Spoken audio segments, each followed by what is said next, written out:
আবারও পানিবন্দী তিস্তা অববাহিকার ৫ জেলার লক্ষাধিক মানুষ। সীমাহীন দুর্ভোগে তারা। তলিয়ে গেছে আমনের ক্ষেত, ভেসে গেছে পুকুরের মাছ। নেই ত্রাণ তৎপরতা। ত্রাণের চেয়েও তিস্তা মহাপরিকল্পনা বাস্তবায়নের দিকে চোখ তাদের। শ্রীলঙ্কা আবারও রপ্তানিতে শীর্ষে।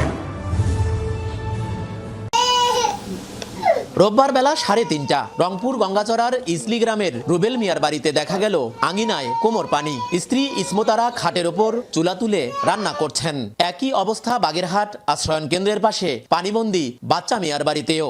বাচ্চা তো কান দিবে, ছোট মানুষ নয়, বড় মানুষ আমরা থাকতে পারি, ছোট মানুষ তো আর থাকতে পারে না। একবার 3 বেলা খাই।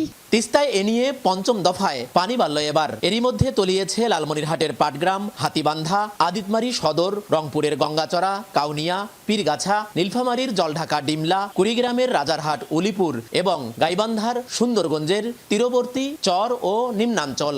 বাড়িতে বাড়িতে কোথাও হাঁটু, কোথাও কোমর পানি, রাস্তাঘাট বিচ্ছিন্ন। আমাদের জায়গা নাই, মনে করেন নদীর তো ভাঙে গেছে, জায়গা মনে করেন জায়গা সব ভাঙে গেছে। আমরা একটা বাড়িতে 3টে পরিবার থাকি। আমন ক্ষেত অথই পানির নিচে, ভেসে গেছে পুকুরের মাছ। এমন দুর্ভোগ আসলেও ত্রাণ বা অনুদানের প্রতি নজর নেই ভুক্তভোগীদের। চান তিস্তা মহাপরিকল্পনা বাস্তবায়ন। 8 থেকে 10 বছর থেকে শুনে আসতেছি বলে নদীর খনন হবে বা বাঁধ হবে। এই কারণে মনে কর সামনে যে একটা বাঁধ ছিল ওটা মনে করে ভাঙি যাওয়ার পর তখন থেকে আমরা 4-5 বছর ধরে সর্বোচ্চ পানি এবার এই বন্যাটাই বেশি। এই বছরটা যেটা গেল সর্বোচ্চ পানি এইটাই বেশি। কি করব, বুদ্ধি তো নেই, কোথায় যাই।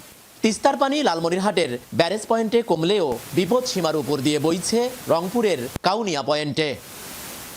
অর্ধ শতাব্দীরও বেশি সময় ধরে তিস্তা অববাহিকার চরাঞ্চল এবং নিম্নাঞ্চলের হাজার হাজার মানুষ ফি বছর 3 থেকে 4 মাস এভাবেই অবর্ণনীয় কষ্টে পানির সাথে যুদ্ধ করে বসবাস করেন।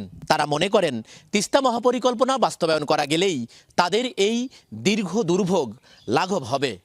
পাশাপাশি দীর্ঘ উন্নয়ন বঞ্চনা থেকে মুক্ত হবে রংপুর অঞ্চল। সরকার, মাঝারুল মান্নান, যমুনা নিউজ, রংপুর।